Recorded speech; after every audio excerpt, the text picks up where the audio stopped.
I attended the Discovery Financial Planning Summit. It's an annual event with over 2,000 delegates in attendance, and it's really aimed at bringing industry players together to discuss new trends, challenges and the future of this industry. And the discussions at this year's summit for the first time focused heavily on the political developments happening in South Africa and its impact on growth and investment. Here, the fundamentals are much more challenging, and so you would need good news on the policy front to change that mediocre narrative. And that's how investors, global investors, are looking at recent policy developments. And frankly, right now, they're not seeing good news.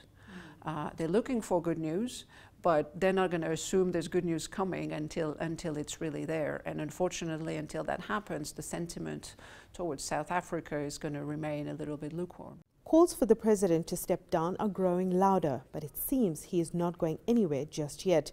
And it looks like the markets have discounted this in already. The question is, in a post-Zuma world in South Africa, where will the rand go? We think that the rand will go somewhere more where it's fundamentally valued around 11.50 over long term in a post-Zuma environment, assuming that constitutionalists in the ruling party and in the government take hold and do the right reforms, structural reforms in the economy. We should be in a much more constructive place than we are today. The rand strengthened Sunday as the ANC-NEC meeting got underway and lost 2/3 of those gains Monday. The big concern now is another downgrade. Moodys is very likely to downgrade. Fortunately for us, Moodys is 2 notches above investment grade. So the big risk here, at what point do ratings downgrades become a negative catalyst, is if both S&P and Moodys move sub-investment grade. And the reason for that is because South Africa would then be kicked out of the Citi World Investment Grade Bond Index, and that would result in roughly 120 billion rands of forced selling.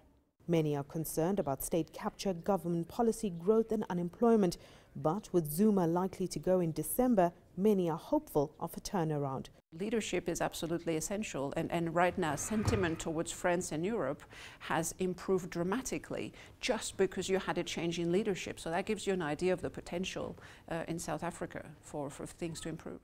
Sumitra Nydoo, CGTN, Johannesburg, South Africa.